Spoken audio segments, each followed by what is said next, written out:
Hello Wikipedia channel पर आपका स्वागत है। मैं विपुल जैन। आज आपको बताने जा रहा हूँ क्लास 10th का MCQ 20 MCQ जो आने वाले हैं। तो इन 20 नंबर पर आप अच्छे से कमांड करें। वीडियो को बिल्कुल भी स्किप ना करें, वीडियो बहुत हेल्पफुल रहने वाला है। ठीक है, तो देखते रहिए विकिपीडिया चैनल। जय जिनेन, जय हिंद, जय भारत।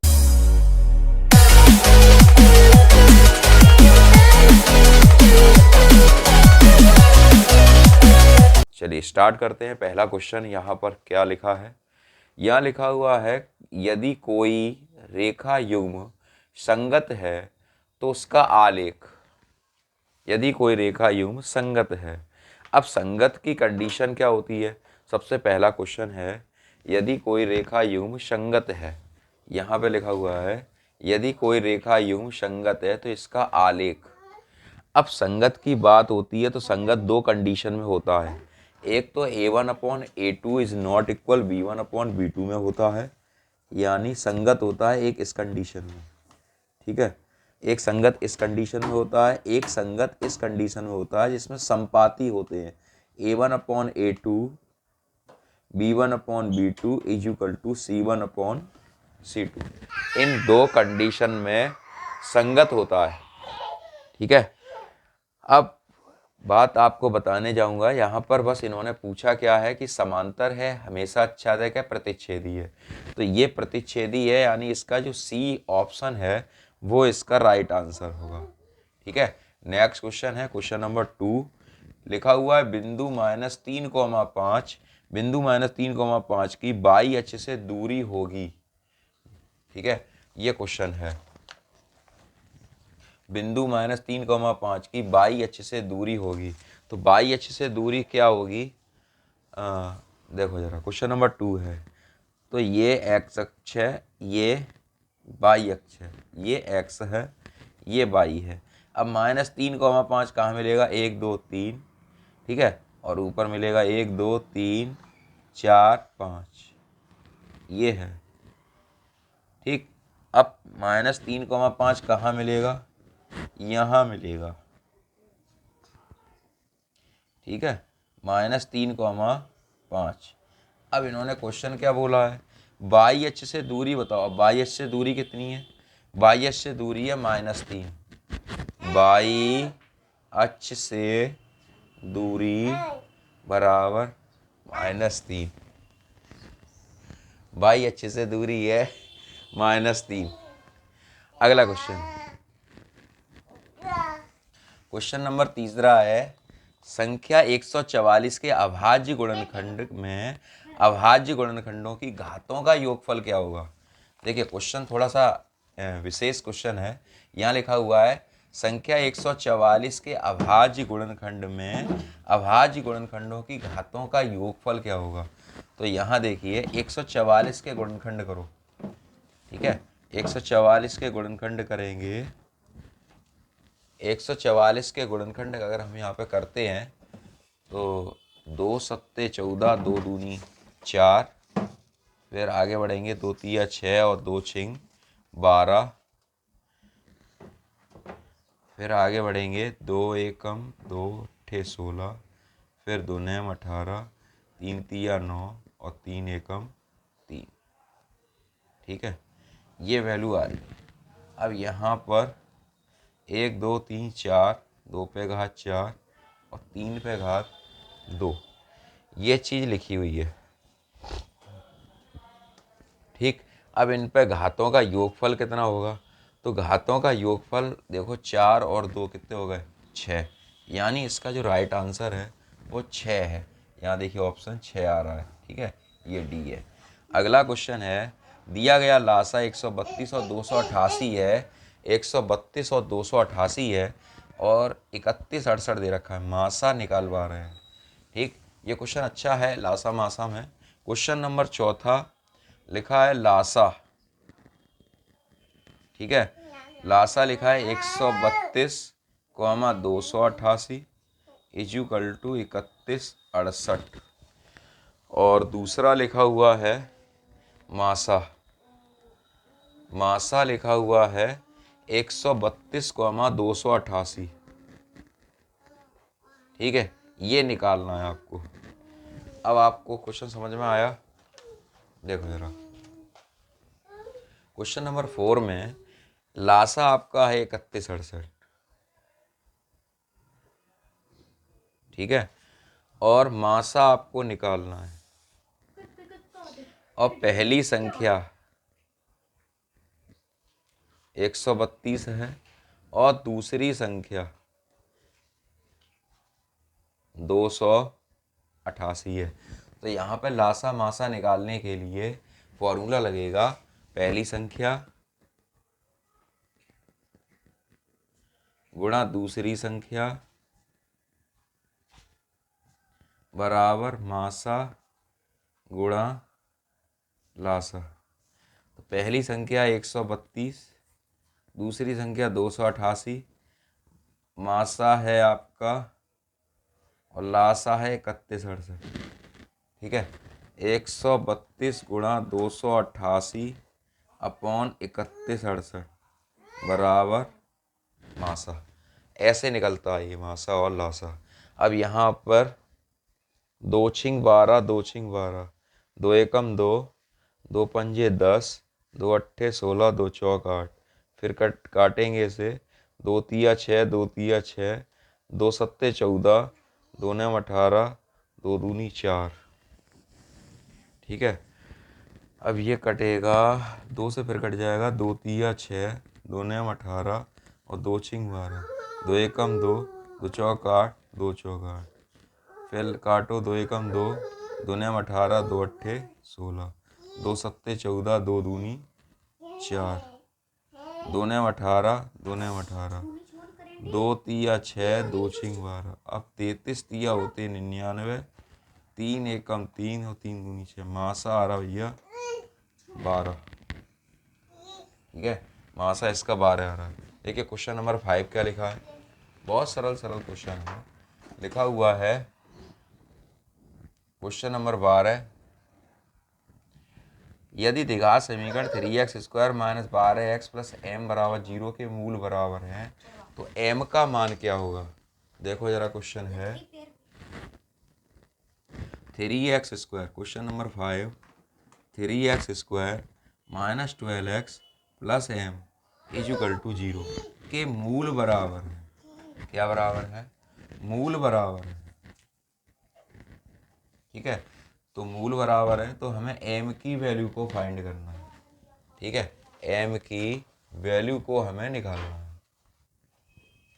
अब ax² + bx + c बराबर 0 से तुलना करने पर, तुलना करेंगे, a बराबर 3, b बराबर -12, c बराबर m। ठीक है, अब मूल बराबर है तो फॉर्मूला क्या होता है, d = b² - 4ac। फॉर्मूला यहाँ वैल्यू रखेंगे, b² - 4ac = 0। b की वैल्यू है -12 का वर्ग, a की वैल्यू है 3 और c की वैल्यू है m। ठीक, 12 में 12 में 144, 4 तिया 12 m। ठीक है, तो यहाँ पर इसको सॉल्व करेंगे तो ये 144 - 12m = 0, 144 = 12m, 144/12, तो 12 में 12 में 144, m बराबर 12 हो गया। ठीक है, हमने पिछली वीडियो में भी 20 क्वेश्चनों को सॉल्व किया है, आप उसे भी देख लें जिससे आपकी प्रैक्टिस अच्छी हो जाए, और अपने फ्रेंड सर्किल में भी शेयर कर दें वीडियो को, जिससे उनका भी रिवीजन हो सके। अगला क्वेश्चन है, यदि 6, 7, x, 8, y, 14 का माध्य 9 है तो ये समीकरण इन्होंने दे रखे हैं। चलिए क्वेश्चन लिख रहे हैं। क्वेश्चन नंबर 6 है 6, 7, x, 8, y, 14, ठीक है, इतने नंबर हैं का माध्य 9 है। ठीक है, चलिए माध्य 9 है, कोई बात नहीं, तो समांतर माध्य नंबर है 1 2 3 4 5 6। समांतर माध्य का फॉर्मूला होता है पदों का योगफल, सभी पदों का योगफल, ठीक है, सभी पदों का योगफल बट्टे पदों की संख्या। अब सभी पदों का योगफल की बात कर रहे हैं, ठीक। यहाँ पे सभी पदों का योगफल कितना है? 6 है, 7 है, x है, 8 है, y है और 14 है। टोटल 6 पद हैं। 6 का लगेगा भाग, माध्य कितना है? 9, वो यहाँ रख लिया। कैंची का गुणा करेंगे, 9 छिंग 54, 7 6 13, 13 8 21, 21 और 14, 21 और 14 होते हैं 35, ठीक है, प्लस x प्लस y। 54 में से 35 घटा दो, ठीक है, तो 14 में से 5 गए 9, 4 में से 3 गए 1, ये आया x plus y equal to 19। इसका क्वेश्चन 6B ये पार्ट आपका राइट आंसर है। अगला क्वेश्चन है युगपत समीकरण। क्वेश्चन देख लीजिए आप, लिखा हुआ युगपत समीकरण x plus 2y is equal to 70 और 2x plus lambda y equal to 35 का कोई हल नहीं है। तो भैया कोई हल नहीं है, तो कोई हल किसका नहीं होता? कोई हल नहीं होता जो रेखा समांतर होती है, यानी उसकी कंडीशन होती है a1/a2 equal to b1/b2 is not equal c1/c2, ठीक है। अब इन्होंने दे रखा है x प्लस 2y, ये क्वेश्चन है x plus 2y is equal to 70 और 2x plus lambda y equal to 35, ये दे रखा है। इसमें लिखा है इसका कोई हल नहीं है। यदि लेमडा का मान होगा तो x plus 2y minus 70 equal to 0, 2x plus lambda y minus 35 equal to 0, ठीक। अब a1x plus b1y plus c1 equal to 0, a2x plus b2y plus c2 equal to 0। तो a1 is equal to 1, b1 is equal to 2 और c1 equal to -70, a2 equal to 2, b2 equal to lambda और c2 equal to -35। अब यहाँ पे हमें मान निकालना है लेमडा का, तो a1/a2 equal to b1/b2 is equal to c1/c2, ठीक है। देखो जब भी इस तरह की फॉर्म को अगर हम निकालेंगे तो वो उसे हम इसी तरीके से निकालते हैं, ठीक है, उसे हम इसी तरीके से निकालेंगे।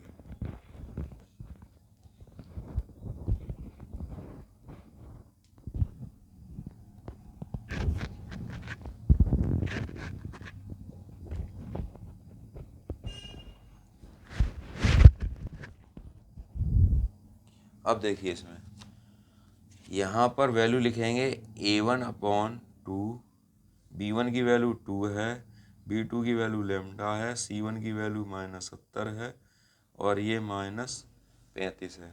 इसको हम सॉल्व करते हैं, इसको हम सॉल्व करते हैं तो ये आपका आता है, अगर हम इन दो पदों को उठाएं तो 1/2 इजुगल टू 2/लेमडा, ठीक है, क्रॉस मल्टीप्लाई करेंगे तो ये 4 आ रहा है लेमडा का।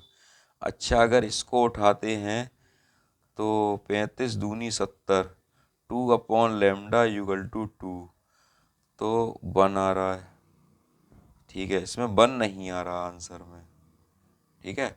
आंसर में ओनली, देखो मैं आपको आंसर दिखा दे रहा हूँ, देखो यहाँ पे लिखा है 1/4 2 1/2 4, यहाँ पे 1 नहीं आ रहा है जो मेरा आ रहा है, ठीक है, यानी लेमडा इक्वल टू 4 तो आ रहा है, 4 इसका ये वाला आंसर है, डी वाला आंसर राइट होगा।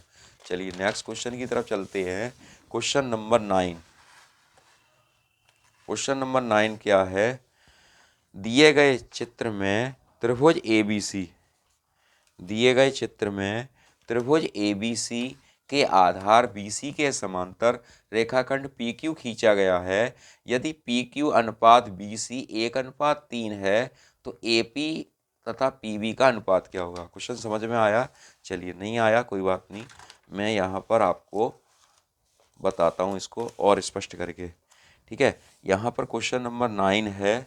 यहाँ पर लिखा हुआ है एक ट्राइंगल है, ठीक, और इसमें बना हुआ है ए बी सी, और ये है पी और क्यू। ठीक, यहाँ पर लिखा है एक त्रिभुज ABC का आधार BC के समांतर रेखाखंड PQ खींचा गया है। PQ अनुपात BC यानी 1/3 है ये, यानी ये ऐसे लिखा हुआ है PQ अनुपात BC इक्वल टू 1/3, ऐसे लिखा हुआ है ये। ठीक है, तो ये कह रहे हैं तो AP और PB का अनुपात क्या होगा। AP और PB का अनुपात क्या होगा। ठीक है, चलिए, अब ये थेल्स की थ्योरम है,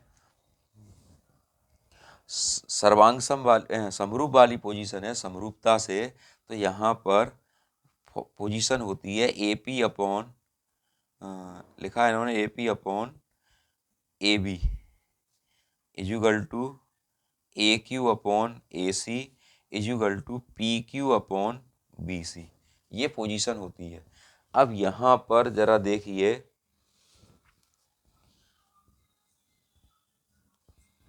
अब AP और PB, AP अपॉन AB लिखा है, ठीक है, चलो, और PQ अपॉन BC। अब PQ अपॉन BC तो हमारे पास 1/3 है। अब हमें AP और PB निकालना है, तो इसे हम पहले तोड़ के लिखते हैं AB को। तो AB को अगर हम तोड़ेंगे तो AP प्लस PB आएगा, AP प्लस PB। ठीक है, अच्छा, इसमें हम क्या करेंगे, AP प्लस PB, इसको उल्टा कर दे रहे, बराबर 3/, पूरे दोनों को उल्टा कर दिया हमने। ठीक, जब उल्टा करेंगे तो यहाँ पर AP plus PB upon AP, दोनों में एक घटा दे रहे, जब एक घटाएंगे तो AP plus PB minus AP upon AP equal to 3 minus 1, तो AP से AP कट गया, ये आया PB अपॉन AP बराबर 2/1। अब फॉर्म करें, उसे उल्टा करें क्योंकि हमें चाहिए AP अनुपात PB, तो AP बट्टे PB बराबर 1/2, यानी आंसर, इसका राइट आंसर हो जाएगा AP अनुपात PB बराबर 1/2। ठीक है, चलिए क्वेश्चन नंबर 10 की तरफ चलते हैं। क्वेश्चन नंबर 10 है, क्वेश्चन नंबर 10, क्वेश्चन नंबर 10 है, देखिए यहाँ पर लिखा है उस वृत्त की त्रिज्या जिसकी परिधि 36 सेंटीमीटर है और 20 सेंटीमीटर व्यास वाले दो वृत्तों की परिधि का योगफल क्या होगा। तो इसका आंसर 28 सेंटीमीटर आ रहा है। ठीक है, चलिए, इसका आंसर 28 सेंटीमीटर आ रहा है। नेक्स्ट क्वेश्चन की तरफ चलते हैं। कुछ 28 सेंटीमीटर। क्वेश्चन नंबर 11 है, देखिए क्वेश्चन नंबर 11 लिखा है यदि cosec theta is equal to √10, cosec theta is equal to √10, तब सेक थीटा का मान क्या होगा। देखिए भैया, कोसेक थीटा लिखा है √10, तो सेक थीटा का मान क्या होगा। तो सबसे सरल तरीका, जिसकी संख्या के नीचे कोई संख्या नहीं होती, जिस संख्या के नीचे कोई संख्या नहीं होती उसके नीचे क्या मानते हैं, 1 मान लेते हैं। ठीक, अब हमें सेक थीटा चाहिए, फॉर्मूला क्या होता है, LALKK, तो कर्ण बट्टे लंब हो जाएगा, ये कर्ण √10 और लंब 1। ठीक है, पाइथागोरस प्रमेय लगाएंगे, पाइथागोरस प्रमेय। ठीक है, तो कर्ण का वर्ग बराबर लंब का वर्ग धन आधार का वर्ग, कर्ण आपका √10 का होल स्क्वायर लंब 1 है, आधार आपका, तो ये हो गया 10 बराबर 1 प्लस आधार का 10 में से 1 घटाए, ठीक है, तो ये आपका आ गया 9 आधार का वर्ग, तो 9 का आएगा 3, आधार कितना आ गया 3।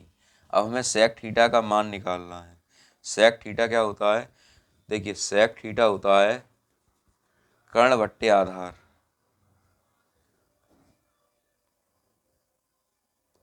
कर्ण बट्टे आधार, तो √10/3 इसका आंसर हो जाएगा। √10/3, यहाँ देखिए √10/3 इसमें आ रहा है, ठीक है। अच्छा अगला क्वेश्चन है, देखिए क्वेश्चन नंबर 12 की तरफ बढ़ रहे हैं।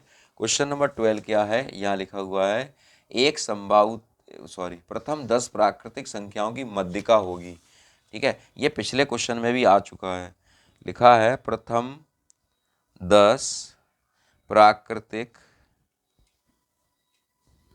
संख्याओं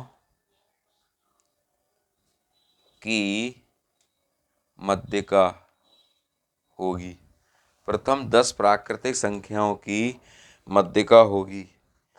अब यहाँ पर संख्या देखो जरा, 1 2 3 4 5 6 7 8 9 10, ये प्रथम 10 प्राकृतिक संख्या होगी।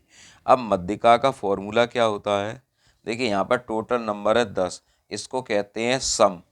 सम संख्या का जो फॉर्मूला होता है वो होता है n/2वां पद, ठीक है, प्लस n/2 प्लस 1वां पद बट्टे 2, ठीक है, ये होता है। अब n की वैल्यू है 10, 10/2वां पद प्लस 10/2 प्लस 1वां पद बट्टे 2, ठीक है, ये आपकी वैल्यू है।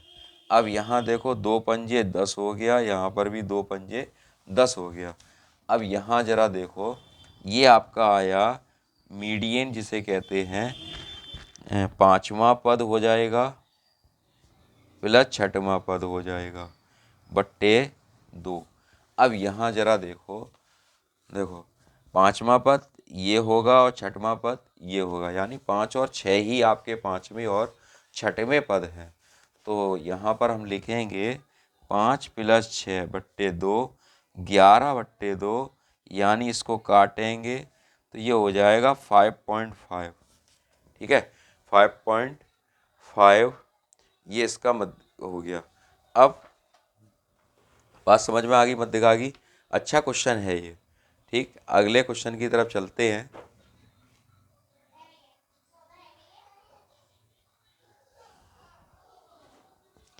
देखिए अगला क्वेश्चन क्या है, अगला क्वेश्चन है इसमें क्वेश्चन नंबर है 13। एक समबाहु त्रिभुज ABC में यदि AD परपेंडिकुलर BC हो तो क्या होगा। अब ये वाला जो क्वेश्चन है इसमें बहुविकल्पी के माध्यम से यह क्वेश्चन सॉल्व हो जाना चाहिए। यहाँ देखो, यहाँ क्वेश्चन है, क्वेश्चन नंबर 13 की बात कर रहा हूँ मैं। यहाँ लिखा हुआ है एक समबाहु त्रिभुज, मैं क्वेश्चन लिख दे रहा हूँ, एक समबाहु त्रिभुज ABC में यदि AD परपेंडिकुलर BC हो तो 2AB² = 3AD², पहला ऑप्शन है। दूसरा ऑप्शन दे रखा है 4AB² = 3AD²। थर्ड ऑप्शन है 3AB² =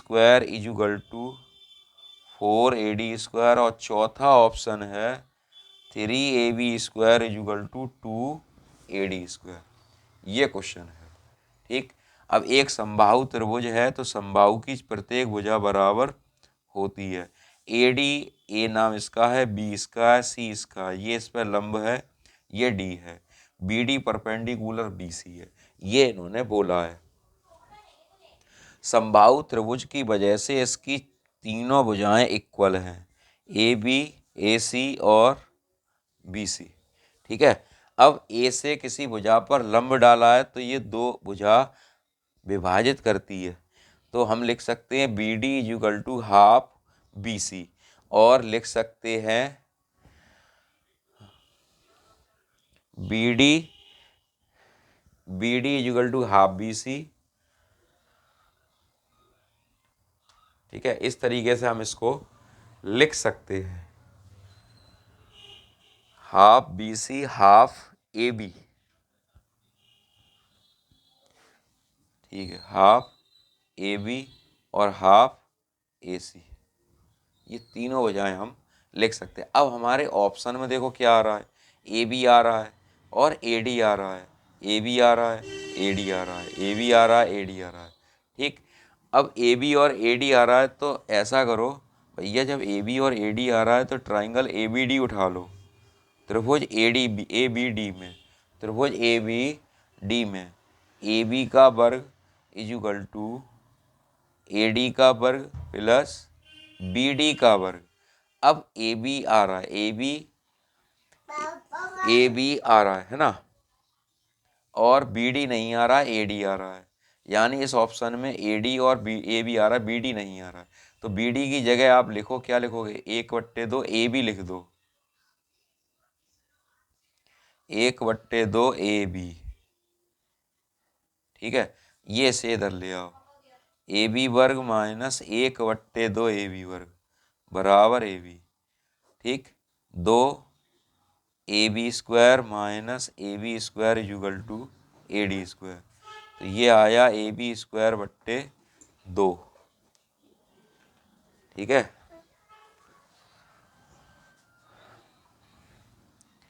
एक minute, B D is equal to half A B है, तो मुझे यहाँ पर वर्ग लगाना पड़ेगा, नहीं तो फिर गलत हो जाएगा, 1/4 हो जाएगा यहाँ पर। ठीक, तो 4 ए बी स्क्वायर, हाँ 4 में से 1 घटाएंगे तो 3 A B square is equal to A D square, तो ये आ जाएगा 3 A B square is equal to 2 A D square. ये फॉर्म है, ये फॉर्म है ये। ठीक है, क्वेश्चन को जरा दोबारा समझ लो, थोड़ा सा कॉम्प्लिकेटेड भी है। एक समबाहु त्रिभुज एबीसी में एडी परपेंडिकुलर बीसी है। ठीक है, अब यहाँ पे देखो मैंने समबाहु त्रिभुज बनाया, एडी परपेंडिकुलर बीसी पर है, ये तीनों भुजाएं आपस में बराबर है क्योंकि ये समबाहु त्रिभुज की भुजाएं हैं। ठीक, अब हमने यहाँ पे दो ही भुजा दिखी मुझे ऑप्शन में, ए बी दिख रहा है, ए डी दिख रहा है, तो ए बी और ए डी ये है, तो भैया ये उठा लिया हमने। यहाँ पे हमने पाइथागोरस प्रमेय लगा दी। ठीक, ए बी बराबर ए सी बराबर बी। अब यहाँ पे हमने पाइथागोरस लगाई, ए बी बराबर ए डी का वर्ग धन बी डी का वर्ग। बी डी तो इसमें ऑप्शन में है नहीं कहीं, तो बी डी की जगह हमने क्या लिखा, हाफ ए बी लिखा, हाफ ए बी, तो इसका वर्ग करेंगे तो ये हो जाएगा 1/4 ए बी का वर्ग, और ये आपका आ गया इधर। ठीक है, 1/4, इसका हमने ले लिया एलसीएम, 4 ए बी स्क्वायर, ठीक, माइनस ए बी स्क्वायर बट्टे 4 आएगा, यहाँ पर 2 नहीं आएगा, 4 आएगा। ठीक, अब 4 का मल्टीप्लाई कर दो तो इसका ऑप्शन हो जाएगा, 4 वाला कहीं दिखाई दे रहा है, ये आएगा तीसरा आंसर, ये आएगा इसका 3 A B square is equal to 4 A D square. ठीक है, नेक्स्ट क्वेश्चन की तरफ चलते हैं। देखिए ये क्वेश्चन यहीं पर सॉल्व हो जाएगा। अब यहाँ पे लिखा है, चित्र में बिंदु ओ का बिंदु ए और पी से देखने पर अवनमन कोणों की माप क्या होगी। तो भैया इस एंगल की माप 45 डिग्री है। ठीक है, तो इसकी 45 हो जाएगी, और ये 60 है तो ये 60 हो जाएगा, यानी ये वाला आंसर बिल्कुल सही है, सी वाला। एक एंगल का एंगल 45 और दूसरे का 60। चलिए आगे बढ़ते हैं, क्वेश्चन नंबर 15 लिखा हुआ है। 15वां क्वेश्चन है, त्रिभुज एबीसी में डीई पैरेलल है बीसी के, डीई पैरेलल है बीसी के, तो एडी बट्टे डीबी बराबर 5/3, तो एई बट्टे एसी का मान क्या होगा। चलिए क्वेश्चन को इसमें करते हैं। क्वेश्चन नंबर 14 तो मैंने आपको बता ही दिया, अब 15वां बताते हैं। ठीक है, 15वां है, त्रिभुज एबीसी में, त्रिभुज ABC में DE पैरेलल है। देखो भाई, तो एक त्रिभुज बनाएंगे पहले, ये मैंने बनाया, ठीक है, और ये ABC, ठीक, यहाँ लिखा हुआ देखो जरा, DE पैरेलल है BC के, यानी ये DE है, ये भुजा इसके पैरेलल है, ठीक। अब AD बट्टे BD लिखा है, AD बट्टे BD लिखा है 5/3, ठीक है। तो ये कह रहा है भैया AE बट्टे EC क्या होगा।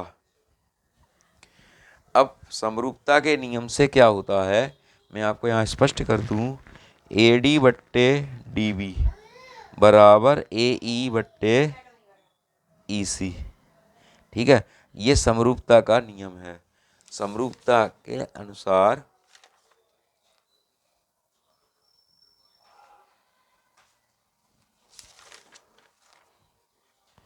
ये AD बट्टे BD बराबर 5/3, तो ये कह रहे ये इसके बराबर AE बट्टे AC, अच्छा AE बट्टे AC मांग रहे हैं ये, ओके कोई बात नहीं, ये फॉर्मूला होता है।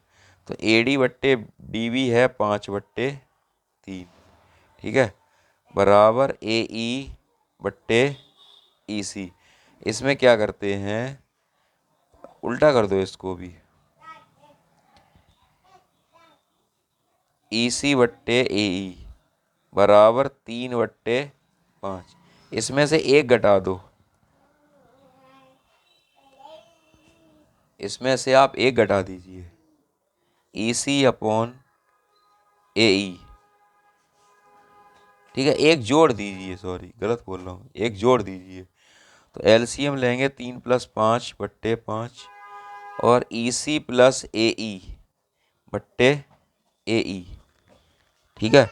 जब इसको जोड़ेंगे, यहाँ देखिए AE और EC दोनों को जोड़ देंगे तो ये बन जाएगा AC बट्टे AE, और ये बन जाएगा 8/5। अब हमें मांगा क्या है, AE बट्टे AC, इसको उल्टा कर दो अब, तो इसको उल्टा करेंगे, AE ऊपर आएगा AC नीचे आएगा, 5/8, ये इसका आंसर सही है। देखिए जरा, यहाँ आ रहा है AE बट्टे AC बराबर 5/8, ठीक है, समझ लीजिए, अच्छा सवाल है ये, इसमें इन्होंने पूछा है, ये वैल्यू दे रखी है 5:3, ठीक है। चलिए नेक्स्ट क्वेश्चन है, देखिए क्वेश्चन नंबर 16 है, ये भी क्वेश्चन हमने कल ही किया है अपनी पिछली वीडियो में। यहाँ लिखा है कौन सा युग्म सहभाज्य संख्या है। तो भैया सहभाज्य संख्या मैं आपको बता दूं, को प्राइम नंबर इसको अंग्रेजी में बोलते हैं। इसका अगर गुणनखंड करें तो उसमें कोई भी नंबर कॉमन ना आए, कॉमन ना आए। तो इसमें 18 और 25 है, इसमें कोई संख्या कॉमन नहीं आएगी, ये 5 है और ये 18 है, ये समय विषम है, ये संख्या कॉमन नहीं आएगी इसमें कोई भी नंबर, तो यह सहभाज्य संख्या होती है। इसका बी आंसर बिल्कुल राइट आंसर है। अब क्वेश्चन नंबर 17 देखेंगे, यहाँ पर दे रखा है निम्नलिखित सारणी का माध्य बताओ, ठीक है। चलिए माध्य को निकालेंगे,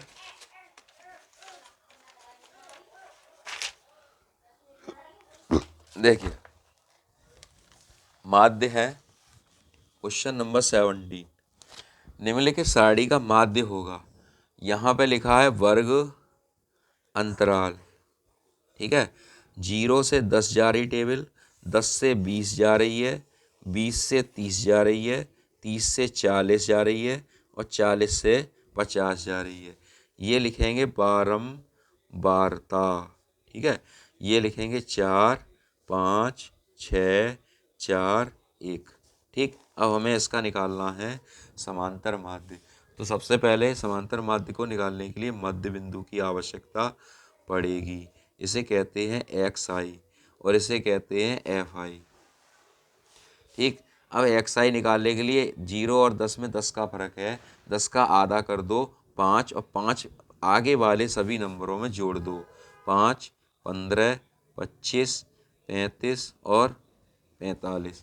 अब ये FI है XI है, इन दोनों का गुणा आप कर दो, तो गुणा करेंगे तो ये क्या हो जाएगा, 5 चौक 20, 15 पंजे 75, 25 छिक्के 150, 35 दूनी 70 दूनी 140 और 45 एकम 45, इन सभी नंबरों को हम जोड़ेंगे और जोड़ने के बाद आएगा 5 और 5 10, 2 और 1 3, 3 7 3 10, 5 15, 4 19, 19 और 4 23 की 3, 2 और 1 3 और 1 4, 430 आ रहा है। 5 और 5 10, 2 और 1 3, 3 7 10, 10 5 15, 4 19, 4 23, 2 और 2 4, ठीक है। और बारंबारता जोड़ेंगे, 5 और 4 9, 6 15, 15 4 19 और 1 20, समेसन एफ आई। अब यहाँ लिखेंगे X bar is equal to summation F I X I बट्टे समेसन एफ आई। 430/20 जी आ गया 43/2, 2 दूनी 4, 2 एकम 2, 2 पंजे 10, यानी इसका माध्य है 21.5। दिस इज ए आपका C answer is A correct answer आ रहा है 21.5। नेक्स्ट क्वेश्चन है, यदि दिए गए आंकड़ों का समांतर माध्य और बहुलक क्रम से 18 और 26 है तो मध्यिका क्या होगी। ठीक है, दिए गए आंकड़ों का समांतर माध्य और बहुलक, ठीक है, 28 और 16 है। ठीक है, क्वेश्चन नंबर 18 की तरफ बढ़ते हैं।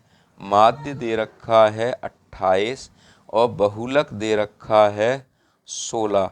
तो ये पूछ रहे हैं आपसे इसकी माध्यिका क्या होगी, इसकी माध्यिका क्या होगी।